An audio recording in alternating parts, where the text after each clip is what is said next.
On the surface, Skyrim's new Switch 2 port is a handsome rendition of Bethesda's 2011 classic. The beautiful vistas, the emergent systems-driven gameplay, the ability to go to that mountain if you can see it, it's all here packaged with all three expansions. But after its shadow drop this month, it's clear that this Switch 2 version has major issues, the most notorious of which is its high input latency. This is unique to Switch 2, and while the improved visuals over the older 2017 Switch version are great, the fact it's adding extra controller latency in the process is a glaring problem. The good news is it's a free upgrade if you already own the Anniversary Edition on Switch 1, though if you only own the standard vanilla release, it will cost an extra £18 or $20 to qualify. So, what exactly is the trade-off in playing this new Switch 2 app?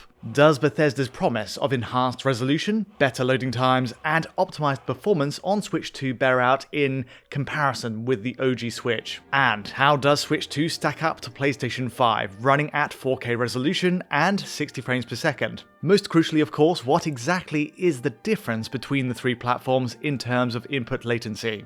Let's find out. This video is brought to you by Digital Foundry and CyberPower PC.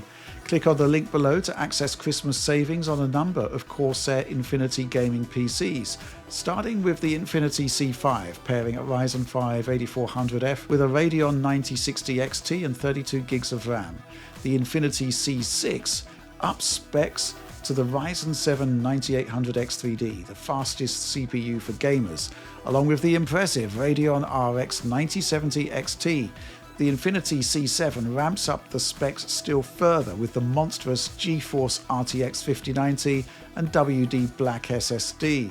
All three offerings ship with a free game. A world-leading PC manufacturer with a 4.7-star Trustpilot rating, CyberPower PC is an official launch partner for PC component brands like Nvidia, AMD and Intel, with over 20 years of custom building experience. A 5-year warranty is offered on all of its desktops, alongside lifetime technical support. Oh, and free UK delivery. But there's more. Enter the CyberPower PC giveaway for a chance to win a Corsair Air 5400 gaming PC, pairing Ryzen 7 9700X with a GeForce RTX 5070 and 32 gigs of DDR5.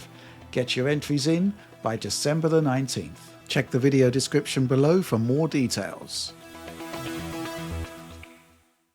Let's tackle the main issue right away. Oliver, Rich, and Alex have already touched on this in DF Direct episode 244, and yes, the input latency on Switch 2 is a serious issue. Testing Switch 2 docked this time, and averaging 30 samples from a 240 FPS camera, pressing the X button on a Pro controller to jump takes 293 milliseconds to register an on-screen response. This is using a Dose Spectrum ES07D03 monitor that adds 2.35 milliseconds of its own display latency, which I've subtracted from all results here. Now, jumping in Skyrim has never been especially responsive even in the best case on PC, but Switch 2's latency here is at such an extreme that controls end up feeling ridiculously floaty and detached from the player's input. Put another way, Switch 2's reading here is worse than most, if not all, cloud streaming services I've tested in my time at Digital Foundry. In comparison, this 293 milliseconds reading adds 90 milliseconds of latency on top of the original Switch 1 version, which comes in at 204 milliseconds in the same test, and against the PS5's reading of 118 milliseconds, Switch 2 is visibly behind. Also, I tried the analog sticks on each console since it's a more constant reminder of the issue. Measured from the stick's point of maximum tilt, camera movement reacts faster on all consoles by 53 to 58 milliseconds compared to the jump button. It's still obviously much too high on Switch 2 though, at 237 milliseconds, which is far ahead of Switch 1 at 151 milliseconds, and almost 4 times greater than PS5's reading at 60 milliseconds.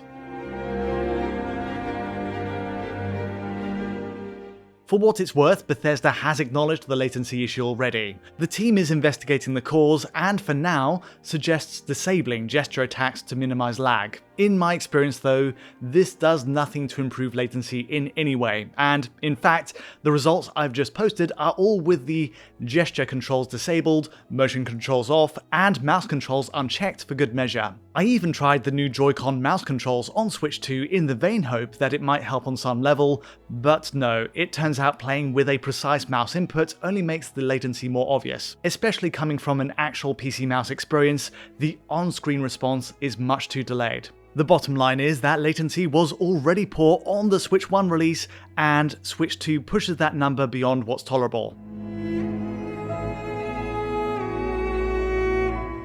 Related to this is Switch 2's frame rate, which is also hugely disappointing. Much like Switch 1, it's still just a 30 frames per second capped experience, and 60 FPS doesn't make the grade even as an alternative performance mode. It's really inexplicable given it's a 14-year-old PS3 and 360 title at this point. The choice of the word optimization is carefully picked in this release's advertising too, because whatever performance optimizations are claimed here, it's only to tighten the existing 30 FPS lock over the Switch original. On the plus side, it is at least a totally stable 30, based on my experience so far anyway, and runs with even frame pacing, which isn't always a given. For context, the PS5 version runs at 60 FPS, and while it mostly holds at that target, it's telling that even a vastly more powerful machine still suffers from drops. Mostly, this is while facing a deluge of on-screen effects like Dragonfire, or the splashes from waterfalls which trigger lurches into the 50s. Testing similar moments on Switch 2 then, there are no such dips under 30 at least, while facing a screen full of effects.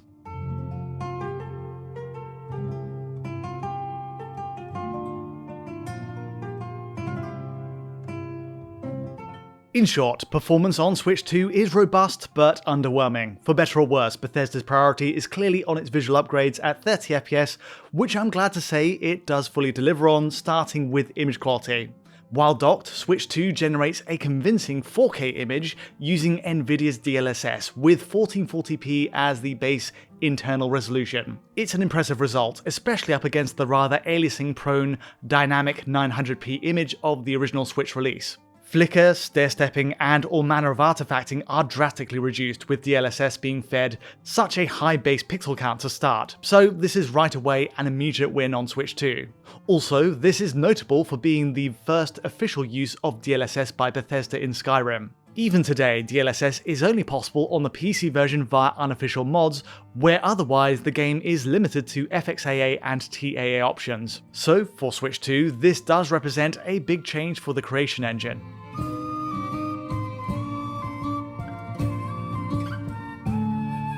The other visual upgrades over Switch 1 are impossible to miss. The big one is that grass density and draw distances are cranked up considerably, filling out the landscape near Whiterun for example. Pop-in is still visible of course past a certain point, but those improved LODs help minimize the distraction of foliage fading in. The same applies to shadow draw, and up close, shadow resolution is also increased from characters and terrain, creating much tighter, more defined shadow outlines as the engine runs through its day-night cycle.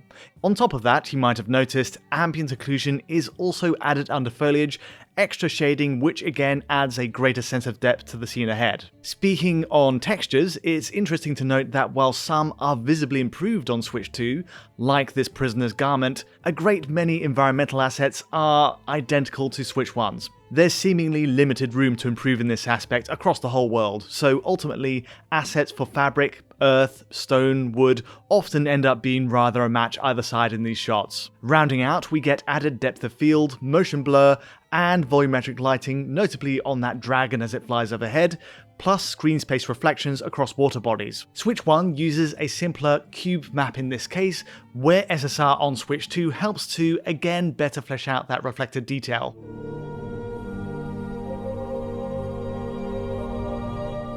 Unfortunately, while Switch 2 brings in a suite of improvements visually, it also introduces a few extra visual bugs. The two main ones drawn to our attention at DF are the reflections and an odd blue hue to trees in the Rift region of the map. There may be others, but just as with the higher input latency, these are unique to the Switch 2 release and really need addressing. The SSR bug is especially grating I think, with the entire mirror image jutting up and down anytime I move the camera view here. On a separate note, the portable play on Switch 2 translates the docked experience exactly as is. All visual settings are perfectly intact, from shadow quality, SSR, and those draw distances, it's all right there in the palm of our hands. The only real difference is a change in resolution, where it instead renders natively at 1080p. This of course fits flush with the Switch 2's own display resolution, so no qualms there at all, and DLSS is still seemingly used to address any flicker or noise on the resulting image.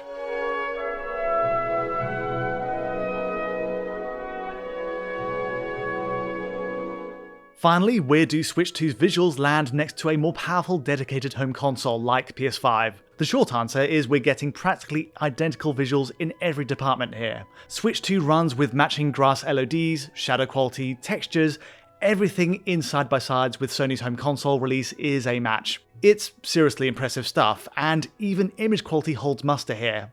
PS5 does run at a true native 4K with temporal anti-aliasing, but the sheer quality of Switch 2's DLSS upscale often makes this a moot point. 1440p with DLSS is more than enough pixel data to produce a respectable result here. The only tell that a DLSS upscale is involved is a slight softness on foliage elements while in motion, but it is rather subtle even with a 2x zoom. Generally speaking, on visual settings, Switch 2 uses an alternative SSR preset with a softer presentation on water. Plus, its ambient occlusion method resolves with thicker pockets of shade under foliage tufts, though time of day conditions might be a variable here. Ultimately then, the Switch 2 update looks great, but it's just a shame that playability is nowhere close to the PS5 experience in terms of latency or that 60fps update. The loading time improvements also speak for themselves here. Loading a save near the first entrance to Skyrim's open world, PS5 takes 4.9 seconds, Switch 2 falls close at 8.6 seconds, which itself is a huge improvement on the original Switch's 28.7 seconds. Given that fast travelling to towns is part and parcel with the experience, chopping these loading times to under a third of the wait is a huge win.